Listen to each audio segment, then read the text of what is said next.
Hello friends, welcome back to my channel. तो दोस्तों, आप लोग कैसे हैं? उम्मीद करता हूँ अच्छे होंगे। आप लोग के बेहतरीन सपोर्ट से हम भी बहुत अच्छे हैं। तो चलिए आज कुछ नया सीख लेते हैं। तो हम लोग आज सीखने वाले हैं कक्षा 10 के ऑब्जेक्टिव क्वेश्चन, जिसमें हम लोग रोज ऑब्जेक्टिव क्वेश्चन पढ़ते हैं। एक टॉपिक जैसे कि आज हम लोग सामाजिक विज्ञान के इतिहास पढ़ेंगे। इसमें हम लोग 40 क्वेश्चन करेंगे। और पाठ का नाम क्या है? तो पाठ है दूसरा है, जिसका नाम है समाजवाद एवं साम्यवाद। ये देखिए यहाँ पर पाठ लिखा गया है। उसके बाद ये कौन सा पाठ है? तो दूसरा है। और ये पहला पाठ पढ़ाई हो चुका है, यूरोप में राष्ट्रवाद।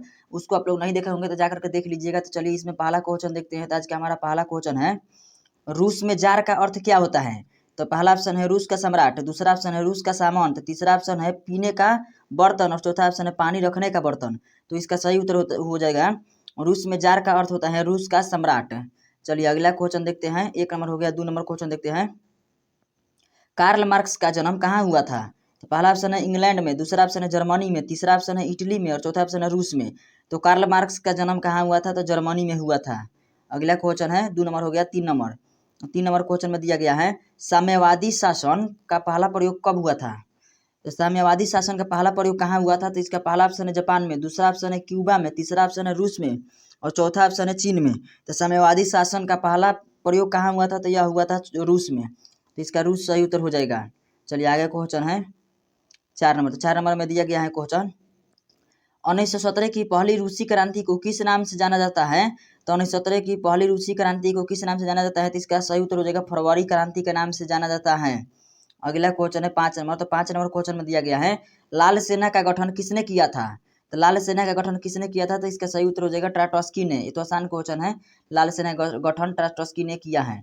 अगला क्वेश्चन है, वार एंड पीस पुस्तक किसकी रचना है? तो वार एंड पीस पुस्तक किसकी रचना है?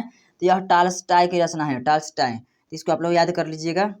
अगला क्वेश्चन है 6 नंबर हो गया। 7 नंबर, लेनिन की मृत्यु कब हुई थी? तो यह हुई थी 1924 ईस्वी में, ऑप्शन डी में दिया गया है। अगला क्वेश्चन है 8 नंबर। 8 नंबर क्वेश्चन में दिया गया है, बोल्शेविक क्रांति का नेतृत्व कौन किया था? तो बोल्शेविक क्रांति का नेतृत्व किसने किया था? तो पहला ऑप्शन है कार्ल मार्क्स ने, दूसरा है लेनिन ने, तीसरा है लियो टॉल्स्टॉय ने और चौथा है फ्रेडरिक एंगेल्स ने। तो बोल्शेविक क्रांति का नेतृत्व किसने किया था? तो लेनिन ने किया था। तो ऑप्शन बी इसका सही उत्तर हो जाएगा। अगला क्वेश्चन है 9 नंबर। तो 9 नंबर में दिया गया है, दुनिया के मजदूरों एक हो यह कथन किसका है? तो दुनिया के मजदूरों एक हो यह कथन किसका है? तो कार्ल मार्क्स का है। दुनिया के मजदूरों एक हो यह कथन किसका है? तो कार्ल मार्क्स का है। 10 नंबर क्वेश्चन है, वैज्ञानिक समाजवाद की अवधारणा का प्रतिपादन किसने किया? तो वैज्ञानिक समाजवाद की अवधारणा का प्रतिपादन किसने किया? तो इसका पहला ऑप्शन है रॉबर्ट ओवन और दूसरा है कार्ल मार्क्स। तो इसका सही उत्तर हो जाएगा कार्ल मार्क्स। वैज्ञानिक समाजवाद की अवधारणा का प्रतिपादन कार्ल मार्क्स ने किया था।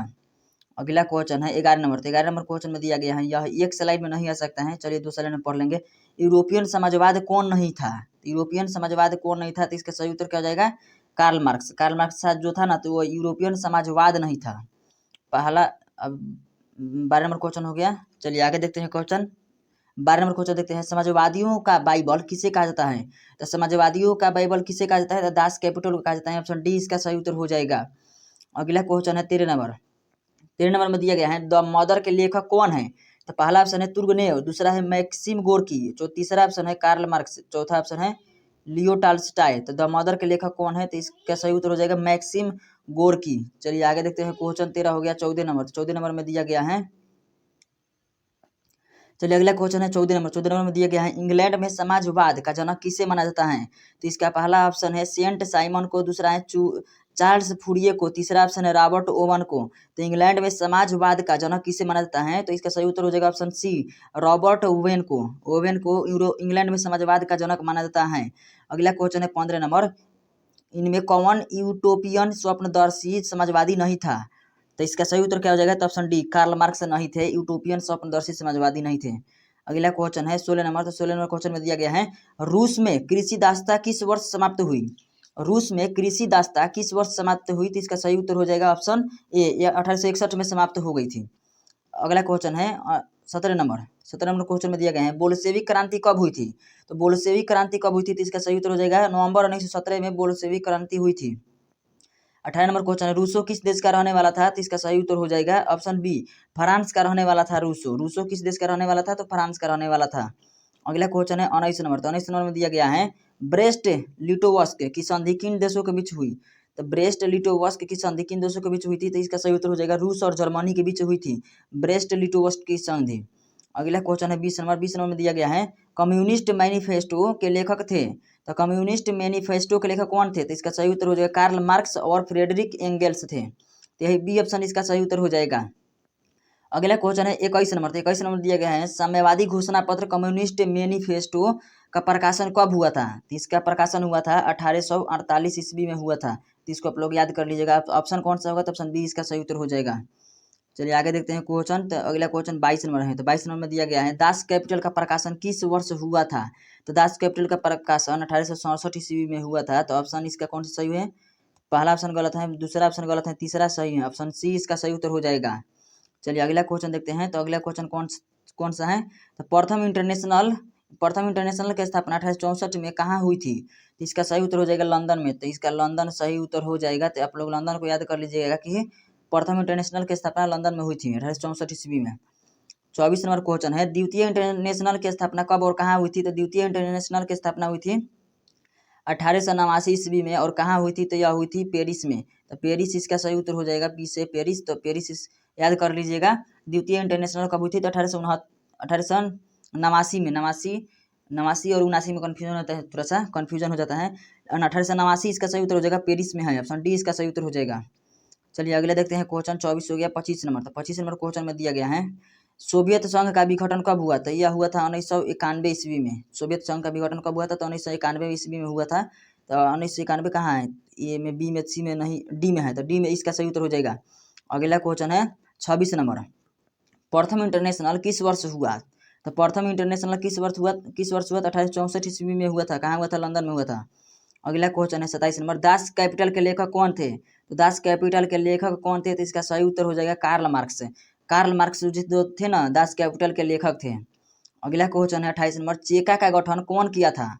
तो चेका का गठन कौन किया था? तो इसका गठन किया था लेनिन ने। लेनिन की मृत्यु कब हुई थी? तो 1924 ईस्वी में हुई थी। यह भी बहुत ज्यादा परीक्षा में क्वेश्चन पूछता है।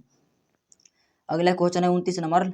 लेनिन का उत्तराधिकारी कौन बना? तो लेनिन का उत्तराधिकारी कौन बना ये बताना है हम लोग को। तो लेनिन का उत्तराधिकारी बना, पहला ऑप्शन है ट्राटोस्की, दूसरा है फ्रेडरिक एंगल्स, तीसरा है स्टालिन। तो लेनिन का उत्तराधिकारी कौन बना? तो स्टालिन बना।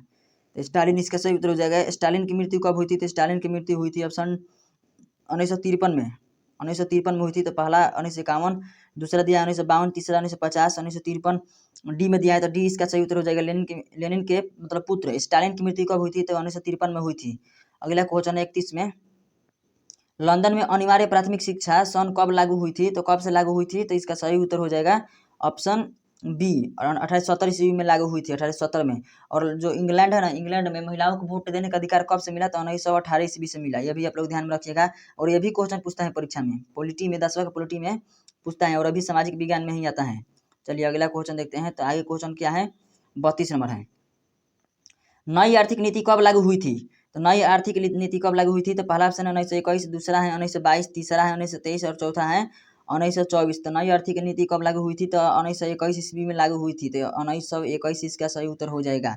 चलिए आगे देखते हैं क्वेश्चन। तो आगे क्वेश्चन क्या है? 33 नंबर है। रूसी क्रांति के समय शासक था। तो रूसी क्रांति के समय किसका शासक था? तो उसका शासक था जार निकोलस द्वितीय का शासक था रूसी क्रांति के समय।